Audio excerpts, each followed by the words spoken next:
بەناوی خوای گەورە سڵاوتان لێ ببەڕێزان لەم ڤیدیۆیە چاوپێکەوتنێکی پرۆفیسۆر کیشۆر محبوبانیتان بۆ کەمە سەر زمانی کوردی کە لەگەڵ دەزگای ئیمارات بۆ بەحسی ستراتیجی ئەنجامی دابوو لە ماوەی پێشوودا و تیایدا جەختی کردبووە لەسەر پەیوەندیەکانی نێوان ویلایەتە یەکگرتووەکانی ئەمەریکا و وڵاتی چین و داهاتوی سیستمی جیهانی و هەروەها سیاسەتی جیهانی و هەروەها ئابووری جیهانی. پێشێکی حەزم کرد هەروەوەنە باسێکی دەزگای ئیماراتیش بکەم. تەبعاً دەزگای ئیمارات کە ئەمە وێبسایتەکەیانە یەکێکە لەو دەزگایانەی و ئەو مەرکەزانی بەحس و توێژینەوەی زانستی کە تیایدا سوودێکی زۆر هەیە بە تایبەتی بۆ بوارەکانی هەموو وڵاتان و سیاسەتی گشتی جیهانی بە تایبەتی و بابەتی ئابووری بە شێوەیەکی و وڵاتی عێراقیش یەکێک لەو با بڵێن شوێنانی کە گرنگی پێدێت و چەندین بەحس و توێژینەوەی لەسەرکراوە لەلایەن ئەم مەرکەزەوانێ هەر بۆ زانیاریتان. و ئەم چاوپێکەوتنەی بەڕێز وەکوتم کیشۆر محبوبانی لە 26/2024 کە بە کاتی ئێستا کە من ئێستا ئەمڕۆ 14/7 نزیکی 15 ڕۆژێک پێش ئێستا ئەنجامیداوە و باسی هەڵبژاردنەکانی ویلایەتە یەکگرتووەکانی ئەمریکا و سیاسەتی ئەمریکا ئایا گۆڕانکاری بەسەردادێ بەرامبەر وڵاتی چین و هیوادارم وەرگێرانی ئەم ڤیدیۆیە سوودی هەبێ بۆ هەمولایەتان چێژی لێ وەربگرن.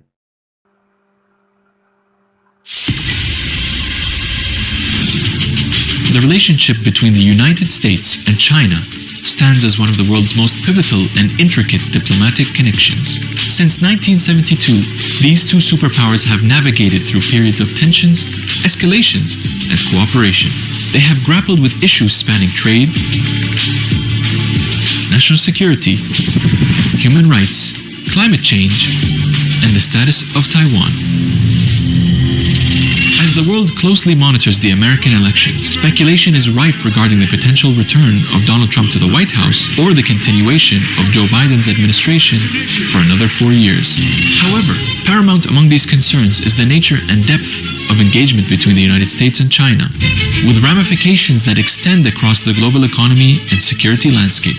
Will both nations redouble their efforts to stabilize their bilateral ties and avert further escalation? And to what extent will the United States and China inevitably reach a point of serious deadlock, irrespective of who occupies the White House?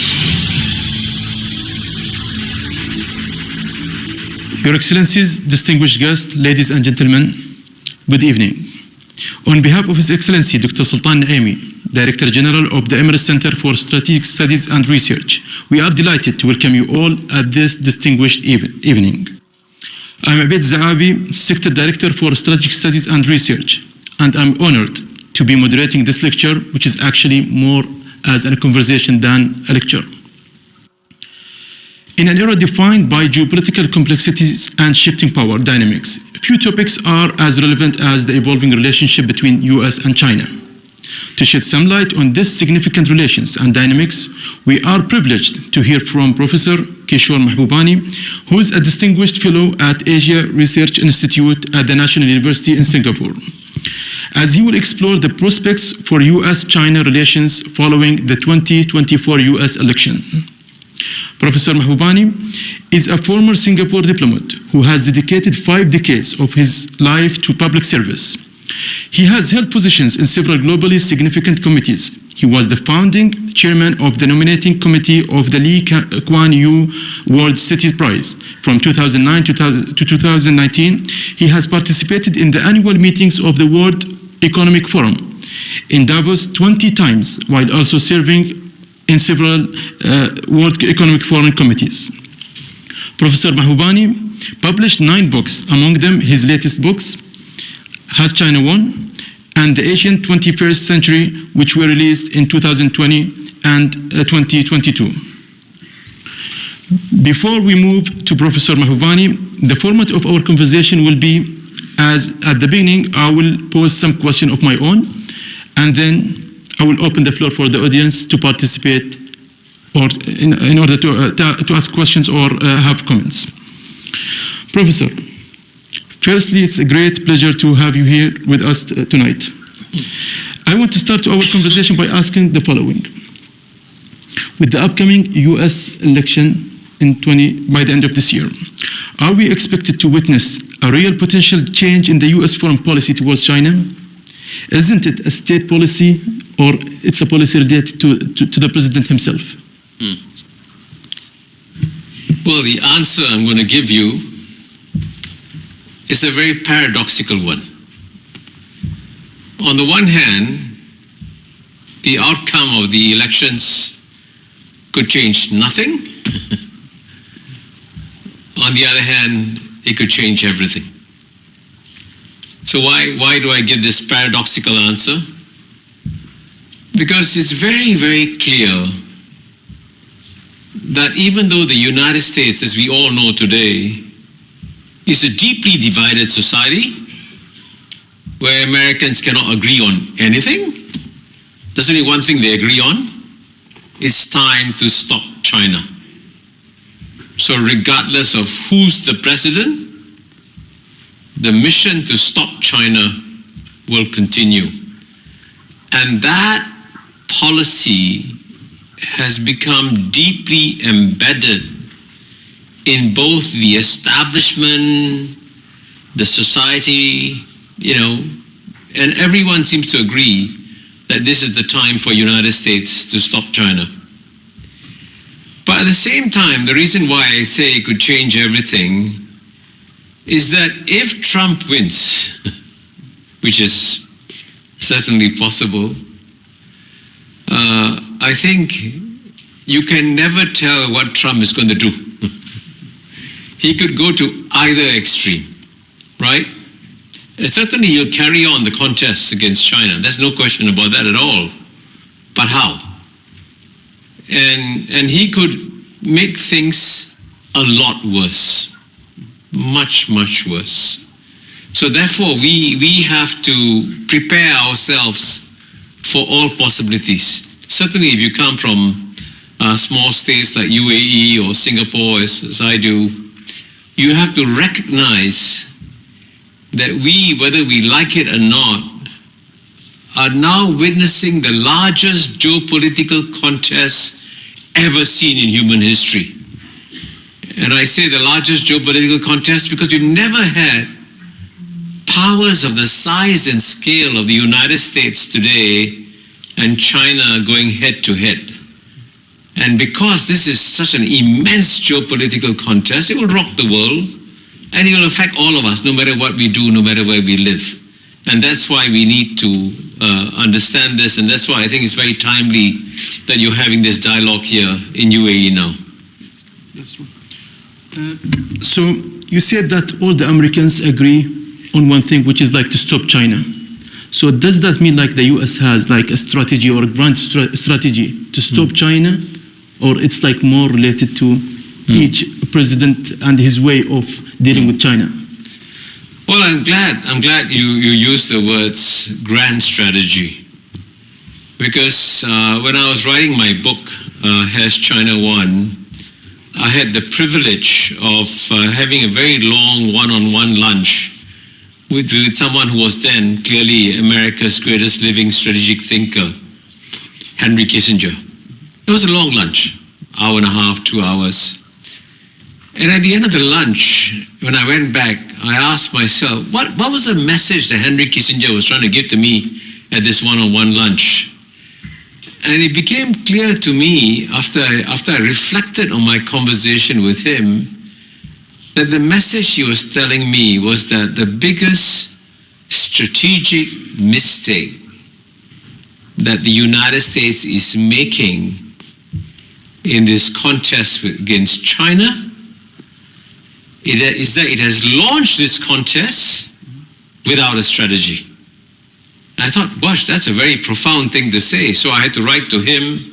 I wrote to Henry Kissinger and I said, Dear Henry, thank you for the lunch. Do you mind if I cite you saying this in my book? And fortunately, he gave me his permission.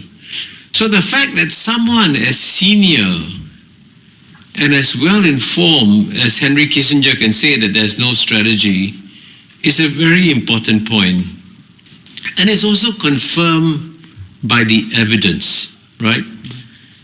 While we know for sure that the United States will carry out actions in one way or another against China, it's not clear what the goal is.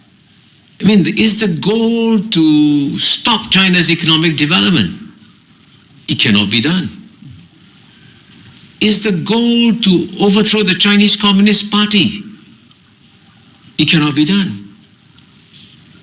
Is the goal to successfully contain and isolate China like the way the United States successfully isolated and contained Soviet Union? It can't be done. So if it's not clear what the goals are, people are asking, you've launched this contest, what is your end game? What will constitute a victory for you?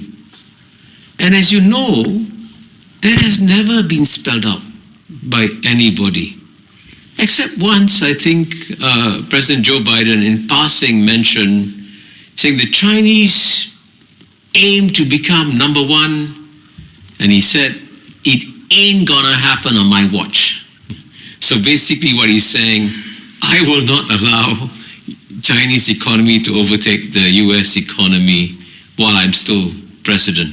So clearly, if you look at all the actions that have been taken, the tariffs, the chip war, they're all designed in one way or another to slow down the Chinese economic growth.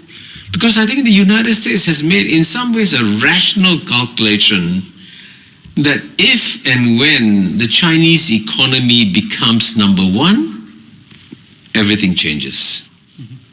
And the very privileged position that the United States has had for, by the way, 130, 140 years as the number one power in the world, that can change. And here I want to emphasize that I do believe, and this is also a result of my conversation with Henry Kissinger, that there is a wiser strategy for the United States. Instead of trying to stop China, the United States should try to work with China to create a world which has enough space for two big powers. And that was also, by the way, a strategy that the former President Bill Clinton suggested in a speech that he gave in Yale in 2003. And in my book, Has China Won? I cite the speech he gave where he said, Bill Clinton said, if the US is going to be number one forever, then we can keep on doing what we are doing. But he added a but. He said, but if we can conceive of a world where we are no longer number one, then surely it's in the United States' interests to build multilateral institutions, multilateral processes, multilateral rules, multilateral norms that will in one way or another constrain China. And that would be a wiser strategy. So those of us who are friends of the US and friends of China should therefore be advocating to both of them, why don't you adopt a wiser strategy that will be better for both of you and better for us, instead of this rather destructive zero-sum game that is being played out now? This leads me to two questions, actually. Like the first one, you mentioned like China, they are trying to prevent China from being number one. How do you define number one in this world? Like, are we talking economically or like politically? Or what exactly? And does China really wants to be number one in this world? That's actually a very good question. And the first definition of being number one in the world is definitely the economic dimension. Because if you have the largest economy, that gives you a lot of weight. But I want to emphasize that what I haven't mentioned so far is the complexity of the US-China contest. And it's, in some ways it's hinted in your question, it's a multi-dimensional contest. It's being played out in economics, in the military dimension, in the political dimension, and in what Joseph Nye calls the soft power dimension. So it is actually conceivable for the United States to become, in nominal GDP terms, the number two power, but yet remain the number one most influential power in the world. It can't do that. I mean, if it does adopt a wise strategy. So, for example, I can tell you the most powerful weapon the United States has in the world is not its aircraft carriers, is not its F-35 jets. it's the US dollar. Because the power of the US dollar means that you can impose sanctions, right? And you can take away $300 billion from Russia, okay? You can do that. So there are ways and means for the United States to remain the most influential power in the world, even if its nominal GDP becomes number 2. And in response to your specific question, does China want to become number 1? The answer is yes and no. Why do I say yes and no? Yes, because they want to have the world's largest economy. Because they know at the end of the day, what will protect China is having the largest economy in the world. But at the same time, the Chinese don't have the same ambition that the United States does to run the world. The United States, as you know, is present in all corners of the world, intervening in this issue, intervening in that issue, taking care of this problem, taking care of that problem. The Chinese view is that we are 1.4 billion people, we have enough problems at home, we will take care of our problems, the world will take care of itself. So in that sense, I don't think the Chinese have a desire to step into the shoes of the United States in terms of its global involvement in various issues. So in that sense, I think it is actually possible, therefore, and the reason I'm making these suggestions is that I'm looking for ways and means of creating a world where United States and China can live together in peace without having going at loggerheads with each other. So you just said like the United States doesn't have any strategy regarding China. Let's go to the other side. How about the Chinese? Do they have a grand strategy in dealing with the US? Well, as the weaker party, if they didn't have a strategy, they'd be in deep trouble. I think out of necessity, they have to have a strategy. And they do have one. So, for example, they ask themselves the obvious question. Why did the United States successfully defeat the Soviet Union? Why? And they must say, the one country that has studied the collapse of the Soviet Union more carefully than any country in the world is China, because China knows that the dream of the United States is to make China the second Soviet Union that collapses. So how does China prevent a collapse? First point, the Soviet Union didn't collapse because of external pressures. It collapsed because of internal weaknesses. And so China realizes, to make sure I survive, I must have a very strong, dynamic economy and a strong, dynamic society. And by the way, there was a very famous American thinker, George Kennan, who said way back in 1949, very presciently he said, at the end of the day, the outcome of the contest between the United States and Soviet Union will depend on not on our weapons and troops and all that. It will depend on which society has got greater spiritual vibrancy inside, stronger. And so United States society was far more dynamic than Soviet Union society. United States thrived, Soviet Union collapsed. So the Chinese know that the first priority is to make sure your economy is strong and your society is strong, which is why they're massively educating their people and growing their economy so that they don't become a second Soviet Union. The second thing the Chinese learned from the collapse of the Soviet Union was that the United States succeeded because it managed to get a lot of the neighbors of the Soviet Union to join the containment policy everywhere. Western Europe, Japan, South Korea, right? Both ends of the Soviet Union. So what did the Chinese do? The Chinese launched a preemptive strike against a containment policy by making sure that its neighbors depended on the Chinese economy. I'll give you a simple example. Singapore is part of Southeast Asia, and we are part of an organization called ASEAN.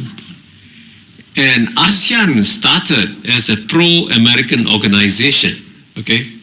In fact, when ASEAN was created on August 8, 1967, both the Soviet Union and China denounced the creation of ASEAN as a pro-American organization, right? And it's true, ASEAN was pro-American, pro-Western.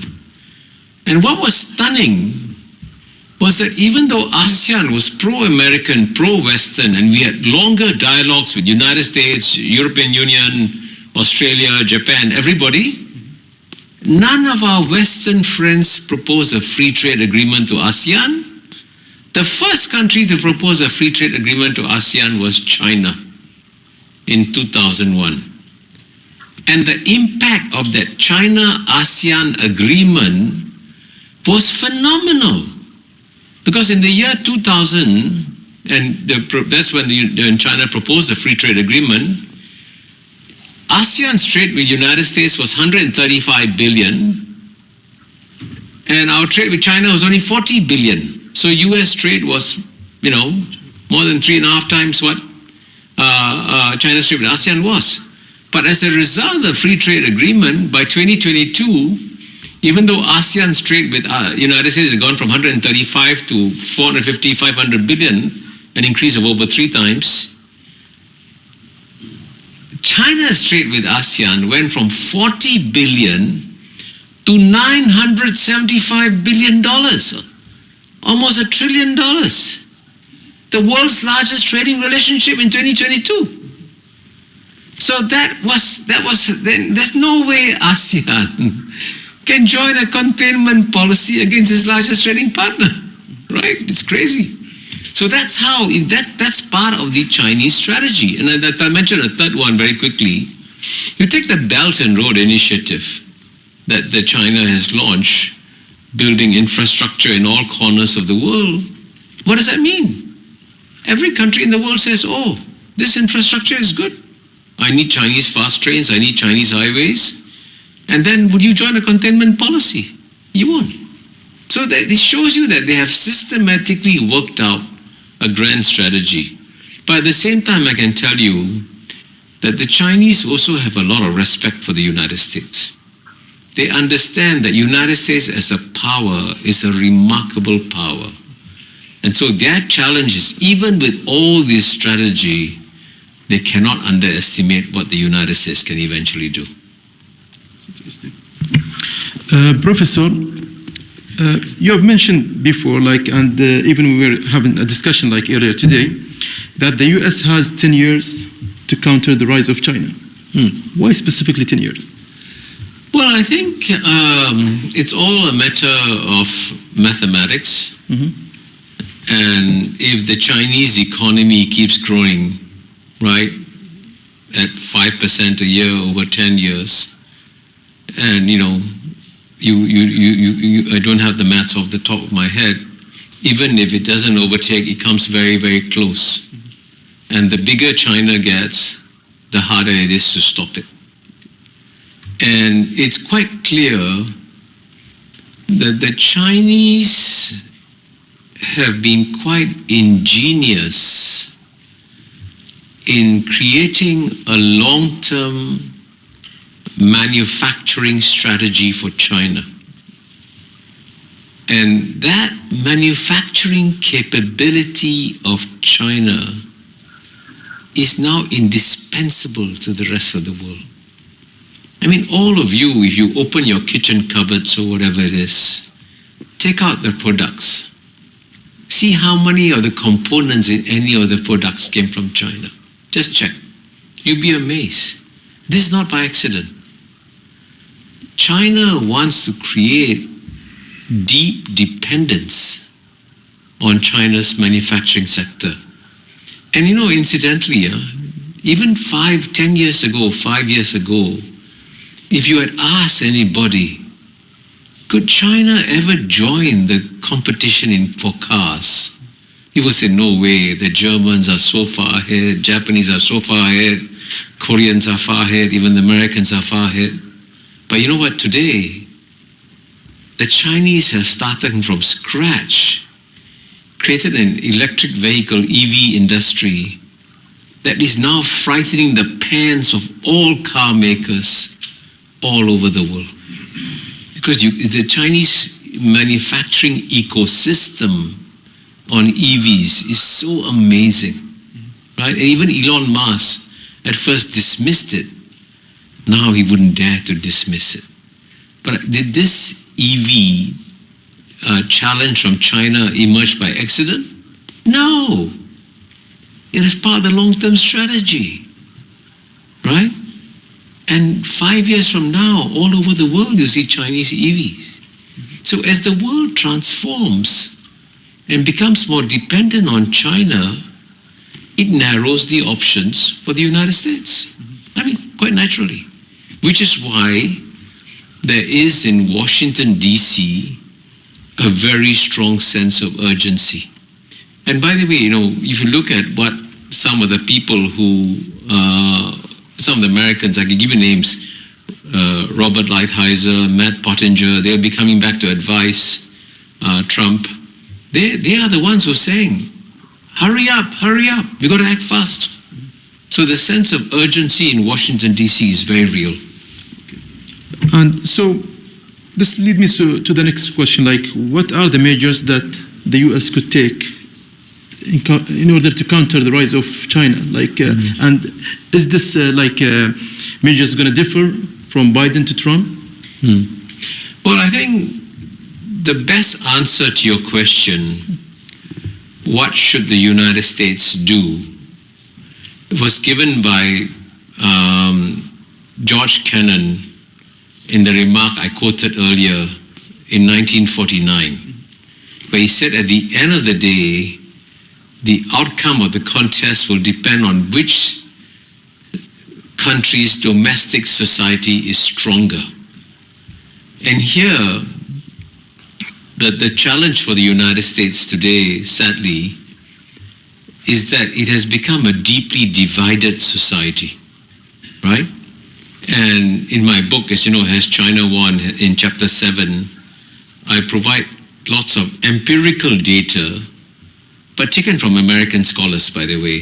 People like Paul Volcker, former head of the Fed, Joe Stiglitz, the Nobel laureate, or Martin Wolf of Financial Times. They've all given data to show how United States has essentially become a plutocracy. What is a plutocracy?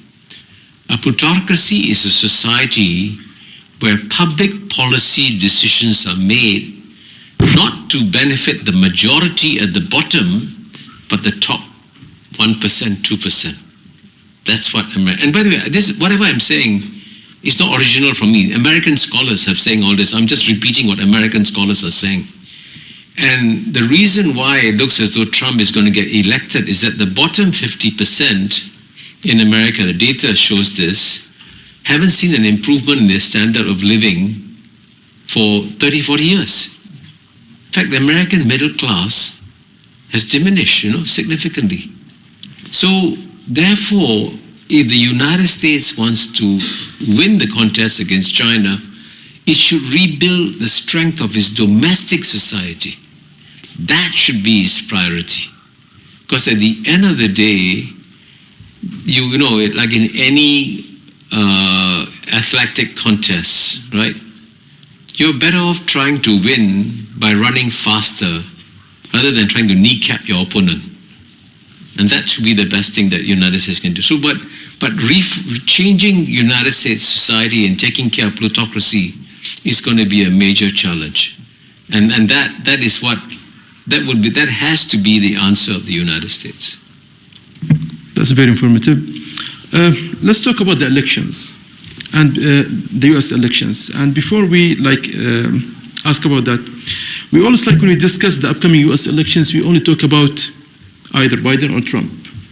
Is it really the case that the U.S. most dominant parties lack other options other than Biden or Trump? Yeah, well, you're absolutely right. It's quite puzzling because in terms of human talent, no society can beat the United States, frankly. Because, the United States' biggest strength is that it attracts the best brains, not just from 330 million people within the United States, it attracts the best brains from 8 billion people in the world, right? And the United States is the only country, I think, where its largest corporations like Google is run by someone born in India, Sundar Pichai. Microsoft is run by Satya Nadella, born in India. So, that's quite remarkable. So there is no other society that can match the talent of the United States. And frankly, I was a visiting fellow at UPenn in March, 2 months ago, and 3 months ago. And when you go to American universities, the quality of mind of the researchers is dazzling. Dazzling. You meet people and you sit there with great awe and you wonder, my God, it's amazing research these people are doing. And yet, despite the fact that the United States has the best talent laboratories in the world, it produces two candidates like Trump and Biden. I mean, Biden, by the way, is a very nice guy. He would have been a great president 20 years ago, clearly. But now, at his age, it's going to be a challenge for him. And I say that, I personally, if you ask me, most of us, and frankly, most of the rest of the world would rather vote for Joe Biden rather than Donald Trump, because Donald Trump would be disruptive, and Joe Biden will not be disruptive. But of course, we have no choice. We have to accept whoever's the president. And unfortunately, the prospects of Trump being elected seem to be getting stronger, sadly. And so I suspect it will be a Trump-Biden election. But what the results will be, I would say that one lesson we are learning is that in democratic societies, never predict the results of elections. Until 3 weeks ago, everybody was telling me that Prime Minister Modi would win big time, 350 to 400 seats. What did he get? 240. So you see, elections are very surprising. So I would say, be ready for surprises in the US election, because there are too many factors at play in this contest. Okay. Talking about Trump, given his previous policies, in which he focused more on reducing overseas commitments, to what extent do you think he may seek to conclude a deal with China, where this deal would involve ensuring that China bears part of the security burdens in the Middle East specifically? Well, I think I think the important thing to tell you about Trump is that anything is possible. For example, to use another example, let me go switch for 1 second to Ukraine. Trump could either say, I'm going to go all the way, I'm going to defeat Putin. Then you pump up resources and, go full scale ahead into Ukraine. Or he could do the exact opposite. He could say, this war is of no interest to me. Let the Europeans fight this war. I'm walking away. I want to make, and his slogan is MAGA, make America great again. So he's not interested in the Ukraine war. And as you know, for some strange reason, he's got this particular dislike for Ukraine. I don't know why. It's a complicated story. And he's also got a strange dislike for the Europeans. And I asked an American friend of mine, why does he dislike the Europeans? And my friend gave me a very profound answer. He said all his life, Donald Trump wanted to get accepted by society, especially elite American society. Even though he's very wealthy, he was never accepted. He was an outsider. So when you're an outsider, you develop this psychological, angst and anger. So he has this anger against the American establishment. And in some ways, the Europeans also personify, the old rich, the establishment. The Europeans look at him with disdain.